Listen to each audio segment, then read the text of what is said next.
Supongamos que usted lee una noticia. El telescopio Albor descubrió galaxias que no deberían existir. La física se ha roto. Supongamos que quiere comprobarlo. Toma el nombre de la revista citado en el artículo. Abre la publicación original.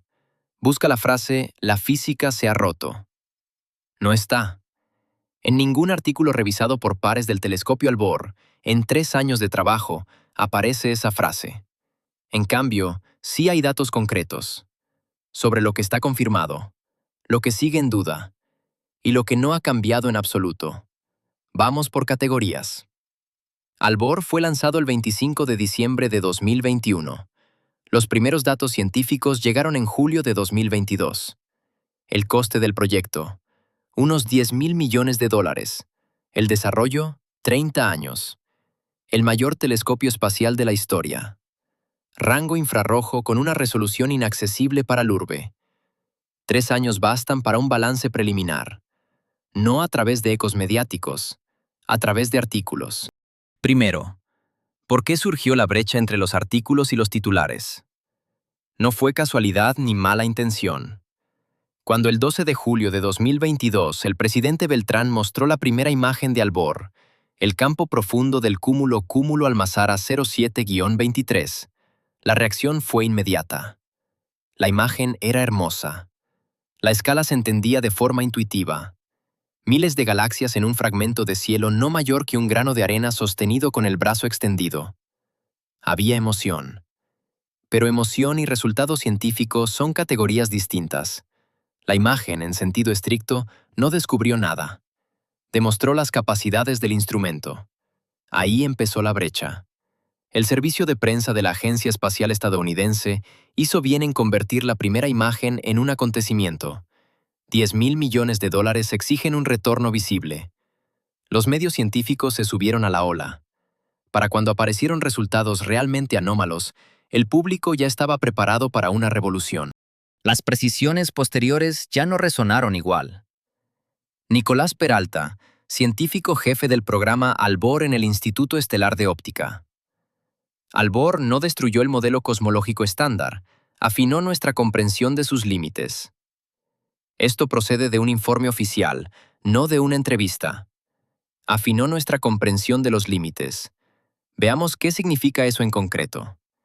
Empecemos por el único lugar donde Albor sí agravó un problema ya existente: la tensión del urbe. Es la discrepancia entre dos maneras de medir la velocidad de expansión de Cosmaría. La primera, a través de la radiación de fondo relicta. El satélite Selmo, 67,4 km por segundo por megaparsec. Un valor deducido teóricamente a partir de los parámetros del universo temprano. La segunda, mediante la escalera de distancias, cefeidas y supernovas de tipo 1 en galaxias cercanas. Bruno Salvatierra, de la Universidad de San Jerónimo. Premio Nobel por el descubrimiento de la expansión acelerada. Obtiene con el método SCHUS 73,0. Albor no cambió esa cifra. Albor la confirmó. La diferencia entre Selmo y Salvatierra, alrededor del 8%. Significación estadística hacia 2025. Según las estimaciones de la conferencia Tensions in Cosmology, en Calafría, más de 6 sigma. Por encima del umbral estándar de descubrimiento. Aquí es importante entender qué ocurrió exactamente con esa cifra. 5 sigma es el umbral que, en física de partículas, equivale a un descubrimiento. 6 sigma ya no es una posible anomalía. Es una discrepancia sistemática, reproducible. No desapareció con los años. Creció. Pero aquí entra un segundo actor, y eso es justamente lo que vuelve aguda la situación. Elvira Montiel, de la Universidad de Valdeoro, también usa Albor. Su grupo CCHP publicó en agosto de 2024 en Archivo Prisma un resultado obtenido por 3 métodos independientes. Cefeidas, gigantes rojas, TRGB, y estrellas JAGB. El valor por TRGB, 70,39, más barra menos alrededor de 2,5 km por segundo por megaparsec. Por JAGB, 67,80. Dos métodos en un mismo telescopio, dos cifras distintas, y ambas más cercanas a Selmo que a Salvatierra. Salvatierra respondió con una publicación aparte ese mismo mes. Su equipo SHOES analizó los datos de ambos grupos. Conclusión: la diferencia se explica por la selección de la muestra de supernovas. Con los datos combinados de JWST, el resultado de Salvatierra es 72,6 más barra menos 2 kilómetros. Sigue estando más cerca de 73 que de 67. Leamos los originales. Montiel escribe en su artículo: nuestros resultados son compatibles con el modelo estándar sin añadir nueva física. Salvatierra, en el suyo: los datos de JWS te confirman los resultados del URBE. Dos científicos. Un telescopio. Conclusiones opuestas sobre si la situación exige o no nueva física. Ese es el núcleo del asunto. Albor no resolvió la tensión del URBE. Mostró que distintos métodos, en un mismo instrumento, producen cifras distintas. Eso apunta o bien a un error sistemático en uno de los métodos, o bien a que la tensión es real, o bien a que ambos problemas coexisten. Nombres, fechas, documentos. Salvatierra contra Montiel, agosto de 2024, Archivo Prisma. Ambos tienen razón según sus propios datos. Ahí está precisamente el problema. Hay una tercera voz en esta disputa: el grupo TD Cosmo, cosmografía por retardo temporal. Utiliza lentes gravitacionales de cuasares. El método es de otra naturaleza. La luz de un cuasar lejano rodea una galaxia masiva y nos llega por varios caminos con distintos retrasos temporales. A partir de esos retrasos se obtiene una estimación independiente de la constante del URBE. Diciembre de 2025. Revista Astronomía y Astrofísica Ibérica. 8 cuásares con lente. Datos del espectrógrafo a bordo de Albor. Resultado: otra vez más cerca de 73. Y todavía lejos de Selmo. Ramiro Castaño, de la Universidad de Monteclaro, uno de los analistas de datos, declaró sin rodeos en enero de 2025, en una reunión de la Sociedad Astronómica Hispana: la tensión del URBE es una crisis. No una anomalía, una crisis. Conviene registrar ese cambio de retórica, para entender por qué dos científicos, con un mismo telescopio, obtienen cifras distintas. Hay que entender la escalera de distancias. Las distancias a galaxias lejanas no pueden medirse directamente. Hay que construir una cadena. Primero, distancias geométricas a estrellas cercanas mediante paralaje. Luego, calibración de candelas estándar intermedias, cefeidas, gigantes rojas. Y después, a través de ellas, las distancias a supernovas de tipo 1A, visibles a miles de millones de años luz. Bruno Salvatierra usa cefeidas en el segundo peldaño. Elvira Montiel, en cambio, usa gigantes rojas en la punta de la rama, TRGB, y estrellas JAGB. Son objetos distintos, con propiedades físicas distintas. Cada método arrastra sus propios errores sistemáticos.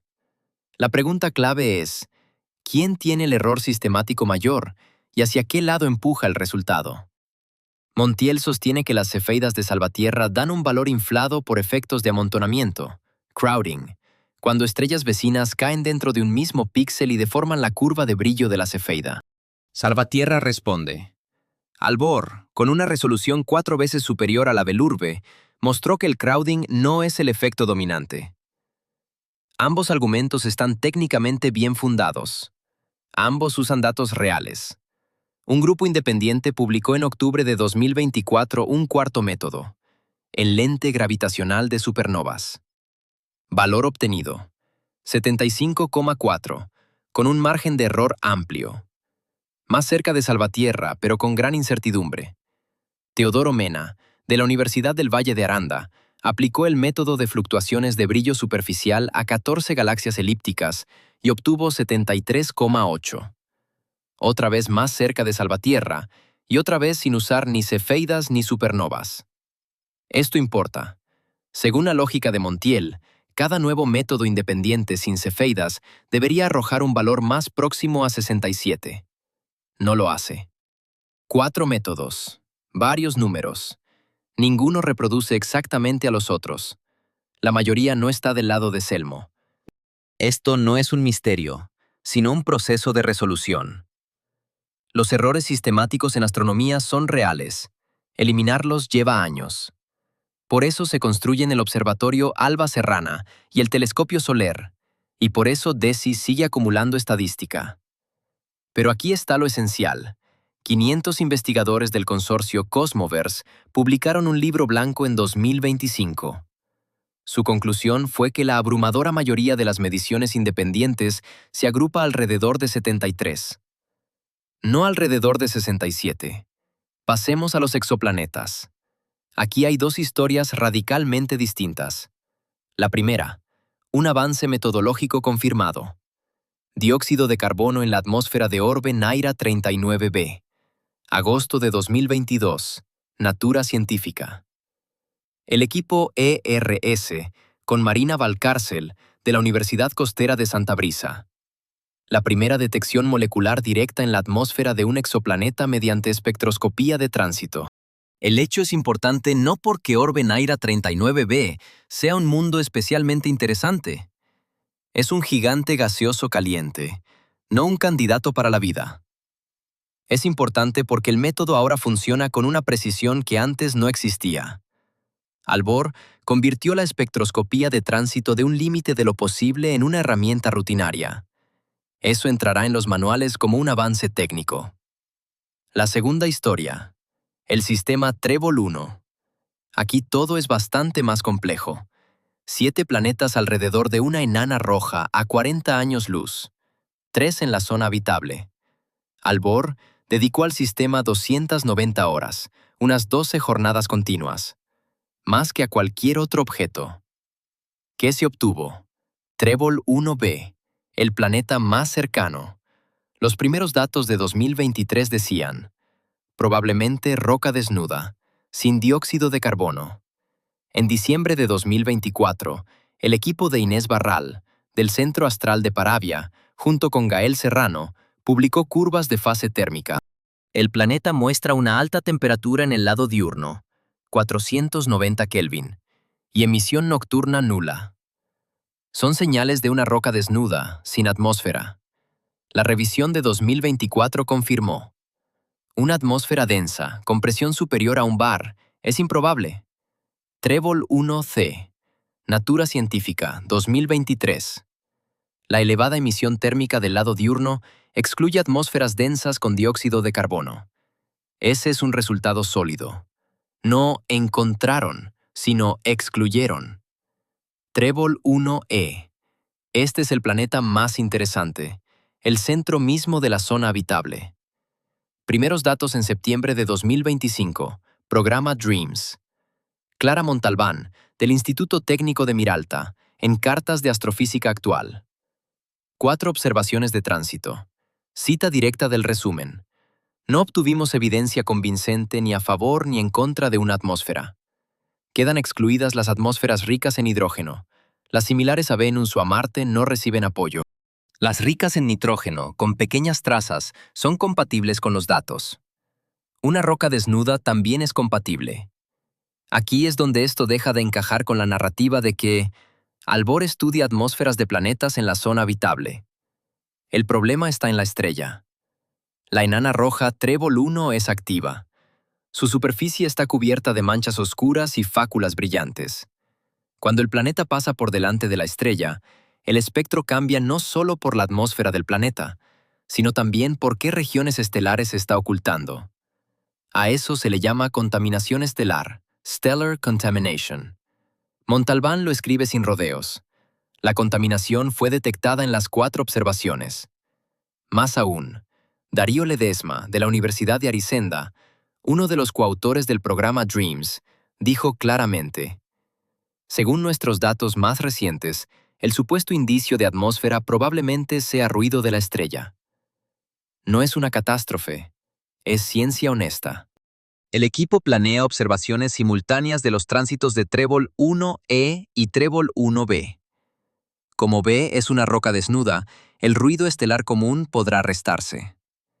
Es un enfoque metodológicamente correcto. El resultado por ahora no existe. Balance sobre trébol 1. Esto no significa no hay atmósferas. Tampoco significa encontraron atmósferas. Significa esto. La enana roja resultó ser un blanco mucho más complejo de lo que se suponía al diseñar el programa. El telescopio es lo bastante potente. La estrella no es lo bastante tranquila. Pasemos a las galaxias tempranas. Febrero de 2023. Xavier Olmedo, Universidad de Valsendra, Astronomía Natura. 6 objetos con corrimientos al rojo entre 7 y 10, con grandes masas estelares estimadas fotométricamente. Según los modelos estándar, había demasiada materia estelar para una época tan temprana. Los medios, galaxias que no deberían existir. ¿Qué ocurrió después? En los datos iniciales aparecieron dos tipos de problemas. El primero. Las masas fotométricas son estimaciones por el color del objeto, no espectroscopía. Es un método menos preciso. En 2023 y 2024, las observaciones espectroscópicas de esos mismos objetos mostraron que una parte eran AGN, núcleos galácticos activos. Los cuásares brillan más que una galaxia entera. La masa fotométrica había sido sobreestimada. Leandro Puyol y sus coautores del Centro Astrofísico de San Telmo, en Astronomía Natura de 2024, identificaron varios objetos como AGN. El segundo problema. Incluso después de la revisión, parte de la anomalía permaneció. No todos los objetos resultaron ser cuásares. Héctor Balmaceda, de la Universidad de Campo Real, uno de los analistas, lo dijo sin rodeos. Si las masas son correctas, estamos en territorio inexplorado. Para explicarlo, hace falta o bien cambiar los parámetros de eficiencia de formación estelar en la cosmaría temprana, o bien añadir un mecanismo desconocido. El modelo estándar ha sido afinado, no refutado. Aquí hay un matiz técnico del que rara vez se habla en público. La eficiencia de conversión de bariones en estrellas en la cosmaría temprana, según los modelos estándar, no supera el 57%. Eso ya se considera irrealmente alto. Parte de los objetos de Albor exige 80% o más, si sus masas fotométricas son correctas. Esto no es una refutación. Es una pregunta seria para los modelos de formación estelar. Yago Ferrer, de la Universidad de San Jerónimo, comprobó si los datos de Albor contradicen los datos de archivo del Urbe. Conclusión: no. Si la cosmología estuviera rota, tendríamos que ver indicios en los datos del Urbe. No los vemos. Es un control importante. Los datos de Albor son sorprendentes, pero no contradicen lo anterior. Ahora, sobre un resultado que casi no llegó a los titulares. La estrella de neutrones en el centro de la supernova 87 alfa. La supernova explotó en 1987 en la Gran Nube de Malvar, la más cercana en 300 años, visible a simple vista. La pregunta central era, ¿qué quedó en el centro de la nebulosa? ¿Un agujero negro o una estrella de neutrones? El polvo de la explosión ocultó la respuesta durante 40 años. Albor, en 2023, vio líneas ionizadas de argón y azufre en el centro de la nebulosa. La firma espectral de una estrella de neutrones, no de un agujero negro. 40 años de pregunta abierta, cerrados. Y eso es precisamente para lo que se construyó Albor. No, la física se rompió, sino la pregunta quedó resuelta porque el instrumento por fin puede ver a través del polvo. Hay otro resultado de Albor que merece atención aparte, y casi no se discute en el contexto de la revolución. Los discos protoplanetarios. Albor ve discos de polvo alrededor de estrellas jóvenes con una resolución infrarroja sin precedentes. El polvo, que es opaco para la luz visible, es transparente para el infrarrojo. Eso abre la zona de formación planetaria con un nivel de detalle antes inaccesible. En 2023, un equipo dirigido por Esteban Cuéllar, de la Universidad de Piedralba, publicó en Ciencia Plena el hallazgo de dióxido de carbono caliente en el disco alrededor de una estrella joven. Resultó haber 1000 veces más de lo que predecían los modelos.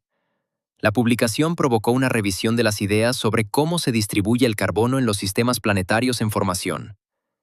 Si hay tanto dióxido de carbono en las etapas tempranas, las atmósferas primarias de los planetas pueden formarse de manera distinta de lo que se pensaba. Esto no es "la física se rompió". Es una corrección concreta en los modelos de formación planetaria. En paralelo, moléculas orgánicas en discos. En la estrella Talpa Ari, ciclopropenilideno, una de las moléculas orgánicas más complejas halladas en el medio interestelar. Eso sugiere que los precursores químicos de la vida están presentes incluso antes de la formación de los planetas. No vida, inventario químico. Eso también entrará en los manuales, sin titulares sobre una revolución. Ahora examinemos un caso concreto donde la narrativa mediática operó con mayor agresividad: el dimetilsulfuro en Cu-218b. Septiembre de 2023. Nereo Zamora, de Cambrial, en Cartas de Astrofísica Actual. El planeta Cu-218b es una supertierra en la zona habitable de su estrella, con 8,5 masas de terralia. Una posible planeta oceánico, océano de agua bajo una atmósfera de hidrógeno. En los datos de Albor, una señal débil de dimetilsulfuro. En Terralia, esta molécula la producen principalmente microorganismos marinos. Los medios. Albor encontró indicios de vida. Leamos el original. La formulación exacta de Zamora. Posible presencia de una molécula con una firma similar, que requiere confirmación adicional. 3 cautelas en una sola frase. Significancia de la señal: 3 sigmas. El estándar de descubrimiento en física: 5 sigmas. En 2024, un equipo independiente dirigido por Berta Salinas analizó los mismos datos. No se detectó ninguna señal estadísticamente significativa. Eso no significa que Zamora se equivocara. Distintos métodos de análisis de unos mismos datos pueden dar resultados distintos. Significa que 3 sigmas son motivo para seguir comprobando, no para anunciar un descubrimiento. Hay además una cuestión fundamental. Incluso si la señal existe, ¿es eso prueba de vida? No. Es una biofirma en el sentido de que en Terralia la produce la vida. Pero eso no significa que no pueda haber otra fuente en la química exótica de otro planeta. Para una afirmación correcta sobre una biofirma hacen falta 5 sigmas para la molécula, reproducción independiente, exclusión de fuentes abióticas, coherencia con otros datos. Ninguna de esas condiciones se cumple para Q-2-18-b. Para 2025, la cuestión sigue abierta. Hacen falta más observaciones de tránsito, series de datos más largas, mejor tratamiento del ruido estelar. Eso es ciencia normal. Los medios escribieron el descubrimiento antes de que la ciencia lo hiciera. Veamos ahora un punto técnico del que rara vez se habla en público. Los primeros meses de trabajo de Albor estuvieron acompañados por problemas serios en el software de procesamiento de datos, los sistemas de corrección de artefactos, desuniformidad de los detectores, efectos de desalineación de los espejos. Eran insuficientes para la primera entrega. Eso condujo a resultados poco fiables en una serie de observaciones tempranas. Fabián Requena, de la Universidad Costera de Santa Brisa, lo dijo directamente en una entrevista. Fue, en esencia, un fracaso, y muchos en la comunidad sufrieron por ello. Montiel añadió: son problemas esperables. Al principio ocurrió lo mismo con Lourbe. Parte de los primeros resultados de 2022 tuvo que rehacerse después de la mejora del software. No es un escándalo, es un proceso normal. Pero eso significa que algunas de las primeras afirmaciones revolucionarias se basaban en datos todavía no del todo calibrados. A medida que mejoró la calibración, parte de las anomalías se redujo. No desapareció por completo, pero se redujo. ¿Quién tomó la decisión de no comunicar esto ampliamente en público? Nadie lo ocultó a propósito. Simplemente no es interesante como noticia. Se mejoró el software y se corrigió parte de los resultados iniciales, no es un titular. Ahora bien, ¿quién tomó la decisión sobre cómo presentar los resultados? Aitana Robles, científica operativa de Albor en el Centro Godería, dijo públicamente en 2023: Albor no refuta el Big Bang. Eso no es cierto y es perjudicial. La Agencia Espacial de Hispanoamérica del Norte publicó una aclaración oficial. La aclaración la leyó incomparablemente menos gente que los titulares. La mecánica es simple. Un investigador publica un resultado preliminar con reservas. La oficina de prensa de la universidad elimina las reservas. Necesita atención para la institución. El editor de un medio refuerza la formulación. Necesita un titular. El lector ve el titular sin reservas. El descubrimiento es un acontecimiento. La precisión posterior del descubrimiento no lo es. Pasemos a lo que no cambió. Lambda CDM, el modelo cosmológico estándar, no ha sido refutado. Ninguna observación de Albor exige reemplazarlo. Esto no es un comunicado de prensa de la Agencia Espacial de Hispanoamérica del Norte.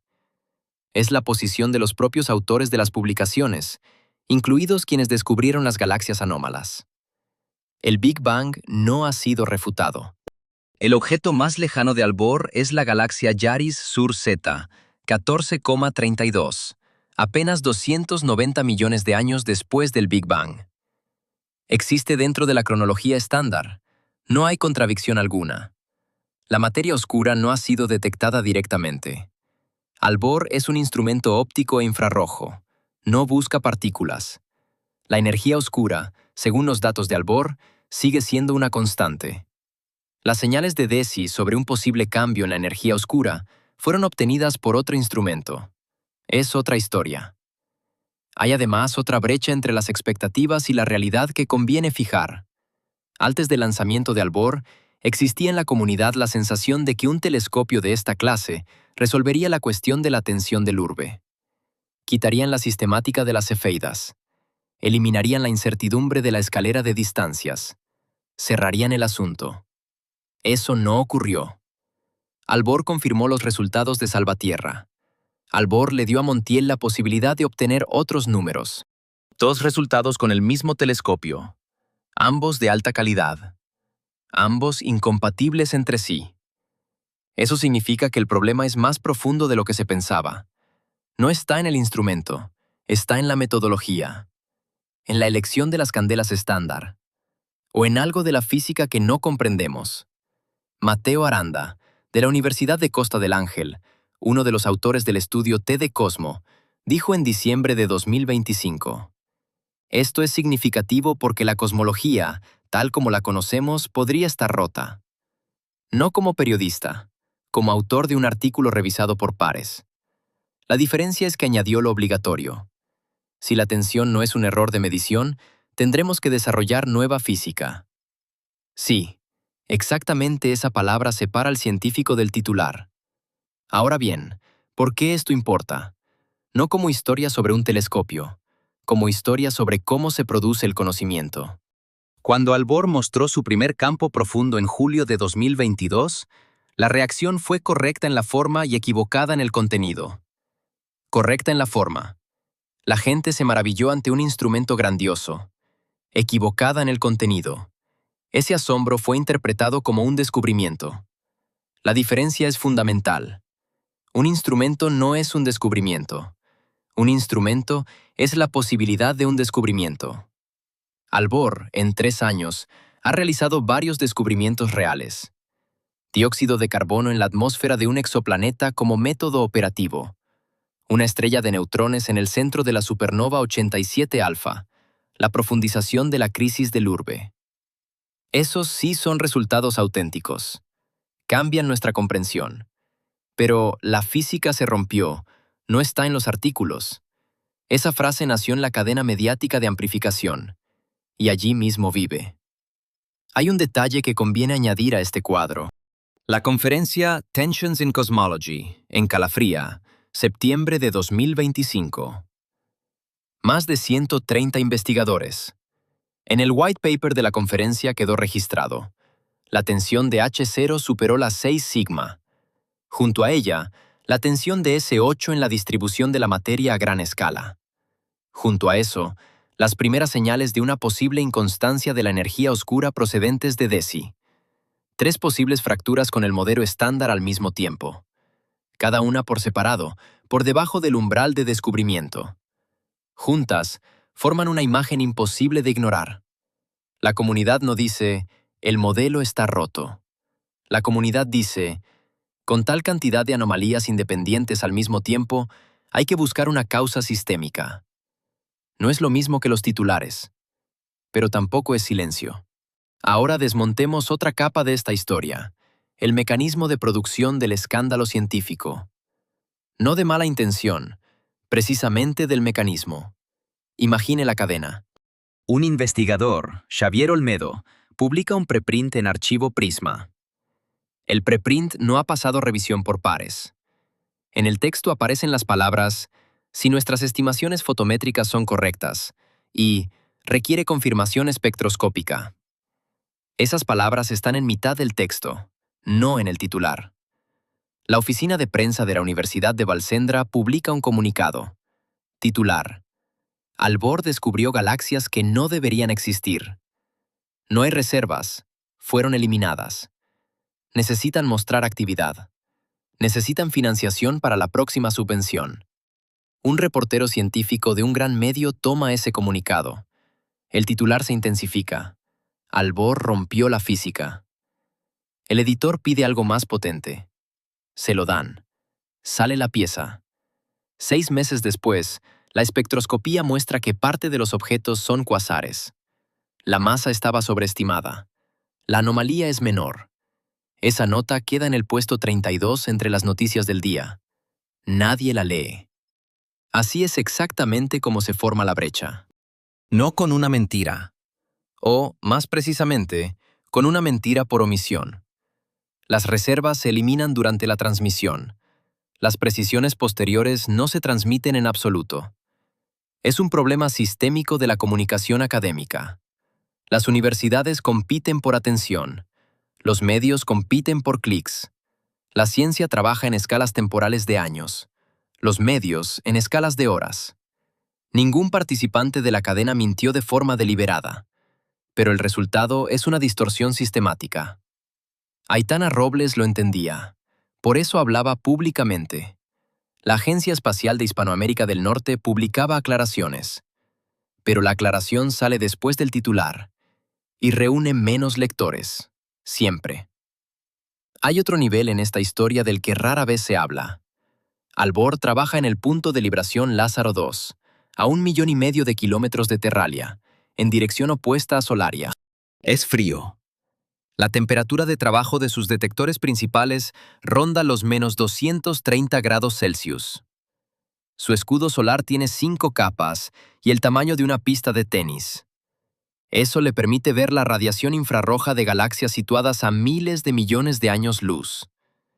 Pero esa misma es su limitación. Ve el infrarrojo. No busca materia oscura. Esta no emite radiación electromagnética. No detecta ondas gravitacionales. Para eso hacen falta otros instrumentos. No observa neutrinos. Hace aquello para lo que fue creado. Infrarrojo cercano y medio con una resolución angular sin precedentes. Cuando los periodistas escriben «Albor cambió nuestra comprensión de Cosmaría», eso es cierto en un sentido estrecho. Albor cambió la comprensión en los rangos que puede ver. Más allá de esos rangos, hay otros instrumentos, otras preguntas. Eso no disminuye la importancia del telescopio. Precisa su lugar. Volvamos a la atención del urbe, porque es precisamente aquí donde la historia recibió una continuación inesperada en 2025. La Comisión Europea asignó 12 millones de euros a una subvención Synergy para el proyecto Red H0T. Las codirectoras son Lucía Verdasco, de Barcelona, y Federico Curbelo. Objetivo: una medición independiente de H0 mediante métodos nuevos. Dinero de esa magnitud para una sola cuestión es algo raro. Es una señal. Cuando las estructuras de financiación destinan 12 millones de euros a precisar un solo número, eso significa que consideran el problema real. No ruido mediático, una anomalía científica. En paralelo, el telescopio Soler, sucesor del Urbe, cuyo lanzamiento no se prevé antes de finales de la década de 2020, tendrá un campo de visión 100 veces mayor que el del Urbe. Su tarea principal: cartografiar galaxias, medir la energía oscura. Producto secundario: decenas de miles de supernovas de tipo 1A para calibrar la escalera de distancias. Eso cerrará la cuestión de la muestra que Castaño critica en el trabajo de Montiel. El observatorio Alba Serrana en Montesur tendrá su primera luz en 2025. 10 años de observaciones, 20.000 millones de galaxias en catálogo. Una estadística que volverá irrelevantes las disputas actuales sobre las muestras. Es decir, en los próximos 5 años, aparecerán instrumentos que o bien confirmarán la tensión con métodos independientes, o bien mostrarán dónde estuvo el error. Esta disputa no es eterna, pero esos datos aún no existen. Por ahora solo tenemos a Albor. Y Albor mostró que el problema es más profundo de lo que se pensaba.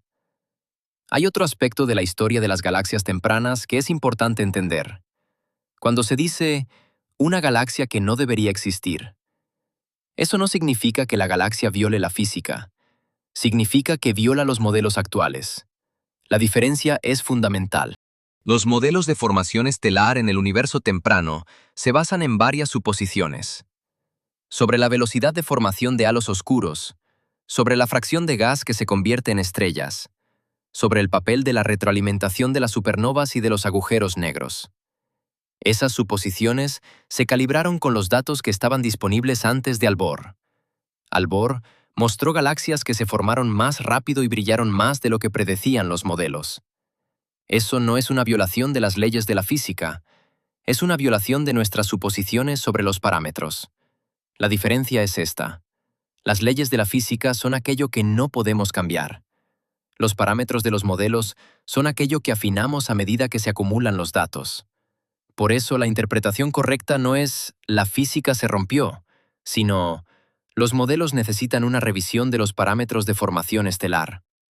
Es más aburrido. Es verdad.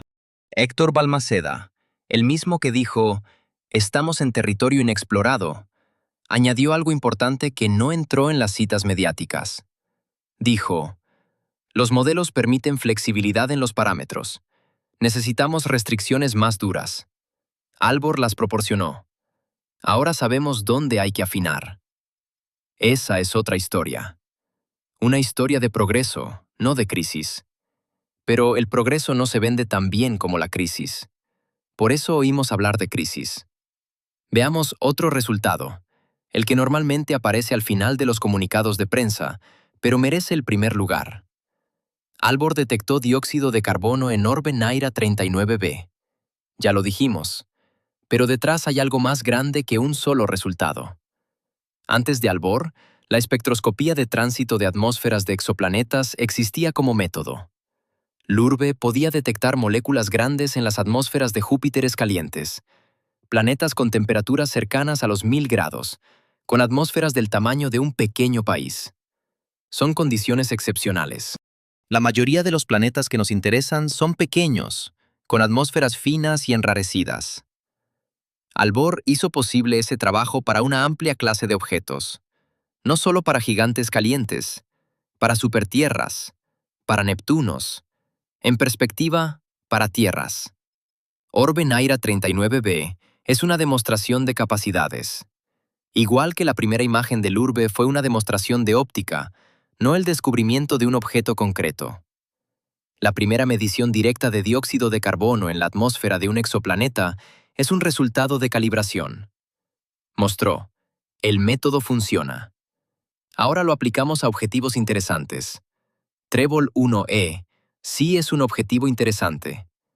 Por ahora la estrella estorba, pero el método funciona. Otra historia que no llegó a los titulares. Albor y la nebulosa de Oriela.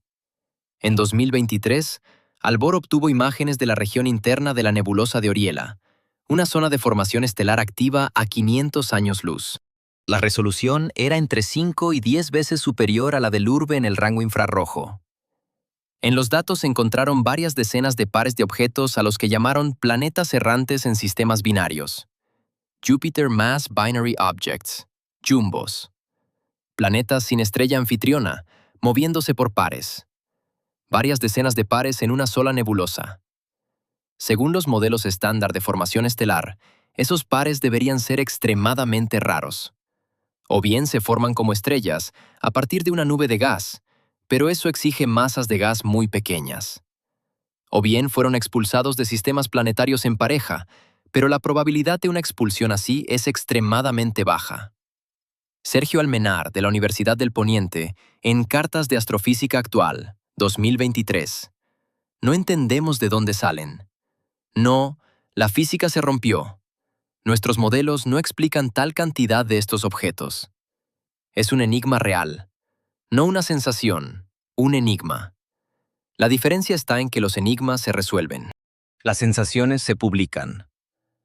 Para 2025, varios grupos teóricos habían propuesto explicaciones. Una modificación de la función inicial de masas estelares. El papel del campo magnético en la fragmentación de la nube de gas. Particularidades de la turbulencia en la nebulosa de Oriela. Ninguna se convirtió en consenso. Todas siguen siendo objeto de investigación activa. Eso es lo que significa ciencia real en tiempo real. No, la física se rompió. Encontramos algo inesperado y ahora buscamos una explicación. Ahora desmontemos una pregunta que se formula pocas veces. ¿Cómo funciona en realidad el consenso científico? ¿Por qué cambia de espacio? ¿Y por qué eso es bueno y no malo? Cuando en 1928 Lourbe publicó observaciones sobre la velocidad de alejamiento de las galaxias, eso no cambió la visión del mundo de la noche a la mañana. Hicieron falta 10 años y el trabajo de Jorge Mairena y Alejandro Telles. Ambos habían predicho la expansión antes que Lourbe, para que el concepto de una cosmaría en expansión se volviera estándar. Cuando en 1998 los equipos de Bruno Salvatierra y Samuel Pedraza descubrieron la expansión acelerada de la cosmaría, la primera reacción de la comunidad fue escéptica. Hicieron falta varios años de confirmaciones independientes. En 2011 llegó el Premio Nobel. No por la publicación, por la reproducibilidad. Eso es el consenso. No una votación, no la autoridad de un solo científico. Es la acumulación de resultados reproducibles obtenidos por métodos distintos. Mientras métodos distintos den números distintos, no hay consenso. Es normal. Es el estado de trabajo de la ciencia. Apliquémoslo a la situación actual. La tensión de Lourbe. 6 escalas de distancia independientes. La mayoría da cifras cercanas a 73. Selmo da 67. Un método está del lado de Elvira Montiel. Varios métodos, del lado de Bruno Salvatierra. No es un callejón sin salida. Es una reducción del espacio de hipótesis. Dentro de 5 años, después del Observatorio Alba Serrana, después del telescopio Soler, después de la ampliación de DESI, tendremos una respuesta. No, si la física está rota o no. Una respuesta concreta. ¿En qué método exacto había un error sistemático o en qué punto exacto el modelo estándar necesita una corrección? Es más aburrido que la física se rompió. Es la verdad. Ahora, el episodio final de esta historia. Uno que rara vez se cuenta desde este ángulo. Albor fue concebido en 1989, cuando Lourbe todavía no había sido lanzado. Su desarrollo comenzó en el 96. El lanzamiento estaba previsto para 2008. El lanzamiento real fue en 2021. 30 años. 10.000 millones de dólares. 3 países: Hispanoamérica del Norte, Eurovía, Canavia. 2 décadas de retrasos, sobrecostes y problemas técnicos. Un intento de despliegue del escudo solar que no tenía derecho a fallar. Y funciona. El espejo primario se ensambló con precisión. 28 días de vuelo hasta el punto de libración Lázaro II.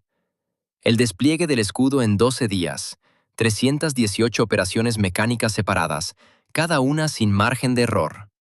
Todo funcionó. Eso, por sí solo, ya es un resultado científico, no astrofísico, de ingeniería, pero no menos importante.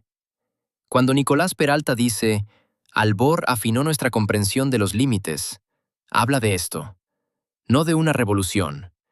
Habla de extender lo conocido hacia lo antes desconocido, de que cada respuesta abre la siguiente pregunta. No es una decepción, es trabajo. 3 años. Miles de titulares sobre una revolución. Varios descubrimientos reales. Una crisis real. La tensión de Lourbe, que Albor no creó, pero sí profundizó. Un enigma resuelto. La estrella de neutrones en supernova 87 alfa. Un método trasladado de lo experimental a lo operativo. La espectroscopía de tránsito. Varias anomalías que exigen explicación. Las galaxias tempranas, los jumbo en la nebulosa de Oriela. Y una cantidad enorme de datos que aún no se han procesado. Albor está recogiendo datos ahora mismo, mientras lees esto. Sus reservas de combustible le permiten trabajar hasta 20 años. Esto no es el final de la historia, es el comienzo. La cuestión es quién leerá los próximos titulares entendiendo lo que está escrito en las publicaciones originales, y quién no. Resumamos. ¿Qué cambió realmente Albor en 3 años?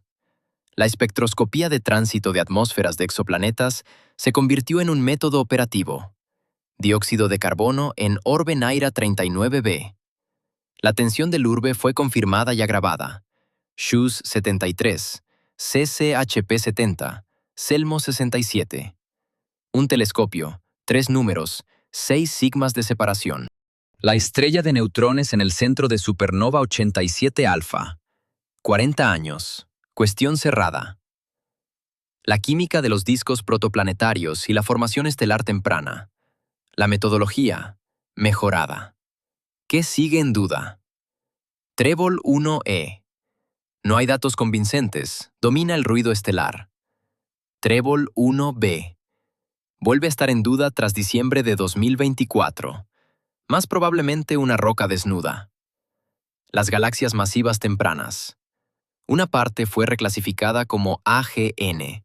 La anomalía se redujo, pero no desapareció. ¿Qué no cambió? Lambda CDM funciona. El Big Bang no ha sido refutado. La materia oscura y la energía oscura, sin cambios de estatus. Esto es una resolución, no un enigma. Los medios escribieron revolución porque las revoluciones venden. Los datos describen progreso, metodológico, puntual, iterativo. La pregunta abierta. La tensión del urbe. 6 sigmas según las estimaciones más recientes. Bruno Salvatierra y Elvira Montiel usan ambos Albor, y ambos obtienen números distintos. Métodos independientes. Lente gravitacional, fluctuaciones de brillo, confirman a Bruno Salvatierra. El método TRGB de Elvira Montiel, no. Eso significa una de 3 cosas. O hay un error sistemático en un método, o la tensión es real, o ambas cosas a la vez. Si DESI alcanza en los próximos años 5 sigmas para la no constancia de la energía oscura, será una segunda crisis independiente del modelo estándar, al mismo tiempo que la tensión de H0. Entonces la conversación cambiará. Por ahora, hay una anomalía por encima del umbral. Posiblemente ya una crisis, pero todavía no física nueva. ¿Quién decide cuándo una anomalía se convierte en crisis y una crisis en motivo para una teoría nueva? Esa no es una pregunta para los datos, es una pregunta sobre cómo funciona el consenso científico, sobre quién tiene derecho a cambiar la interpretación, sobre cuántas sigmas hacen falta para que la comunidad física reconozca. El viejo modelo ya no funciona. En la historia de la ciencia, esa transición nunca ocurrió por decreto. Ocurrió cuando se acumuló una cantidad suficiente de desacuerdos, y entonces, a posteriori, alguien puso una fecha. Un punto. Albor no puso ese punto, pero quizá lo está acercando. Aquí conviene hablar de las alternativas teóricas. No porque sean correctas, sino porque existen como hipótesis de trabajo. La energía oscura temprana, EDE, es la hipótesis de que en la cosmaría primitiva existió una forma adicional de energía que aceleraba la expansión antes de la recombinación. Eso cambiaría la calibración del horizonte acústico, la distancia a la que las ondas sonoras en el plasma de la cosmaría temprana se detuvieron, y con ello, desplazaría hacia arriba la predicción de H0 a partir de la radiación relicta, más cerca de 73. Una hipótesis elegante, comprobable, pero todavía no confirmada. DESI publicó en 2024 los primeros indicios de que la energía oscura podría no ser constante. Su densidad habría podido cambiar con el tiempo. Significación. alrededor de 3 sigmas, por debajo del umbral de descubrimiento, suficiente para mirar con atención. Si la energía oscura no es constante, eso significa que la constante cosmológica lambda en lambda c de m es incorrecta. No que la física se rompió. Es incorrecto uno de varios parámetros del modelo. Eso exigiría ampliar el modelo, añadir una ecuación de estado para la energía oscura, un parámetro adicional W. No es una revolución, es lo que los físicos llaman fine-tuning, un ajuste fino. Para entender la escala, cuando en 1998 se descubrió la expansión acelerada, eso no rompió la relatividad general. Exigió añadir a las ecuaciones una constante cosmológica, la misma que Anselmo Hierro había introducido y luego retirado. La volvieron a poner, con datos. Tal vez la historia se repite. Tal vez W no sea -1. Tal vez haga falta otra corrección. Eso no es la física se rompió. Es la física se está afinando. Y aquí aparece una pregunta que no se formula de manera directa, pero que está detrás de todo este análisis. ¿Por qué importa esta brecha entre los titulares y los artículos? No como reproche académico a los periodistas, como cuestión práctica. Porque las decisiones se toman sobre la base de percepciones. La financiación de la ciencia depende de lo que la sociedad considera importante. Si a la sociedad se le dice que la física se rompió, eso crea un tipo de expectativa. Si la sociedad entiende que una de varias anomalías alcanzó 6 sigmas y requiere verificación con nuevos instrumentos, eso crea otra clase de expectativas, más realistas, más compatibles con la manera en que funciona la ciencia. La decepción ante una revolución que no se cumple es un problema real. Cuando un año después de los titulares de la física se rompió, aparece una precisión. Parte de los resultados ha sido revisada.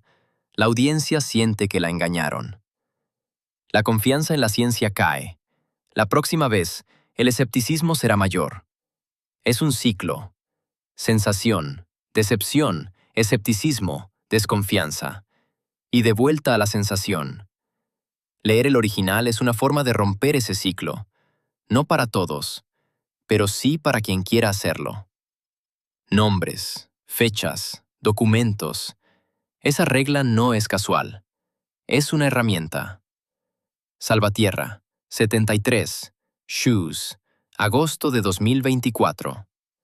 Montiel, 70, CCHP, Archivo Prisma, el mismo mes. Castaño, Crisis, enero de 2025, reunión de la Sociedad Astronómica Hispana. Conferencia en Calafría, 6 sigmas, septiembre de 2025. T de Cosmo, 8 cuásares, diciembre de 2025, Astronomía y Astrofísica Ibérica. Eso no es un abstracto consenso científico. Son personas concretas, datos concretos, revistas concretas, fechas concretas.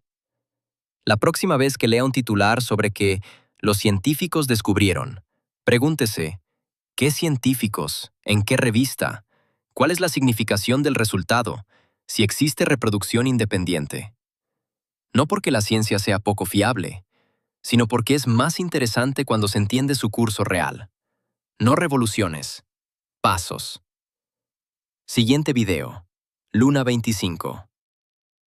ALBA se estrelló en agosto de 2023. Cosmored lo llamó una situación anómala. Hasta hoy no hay informe técnico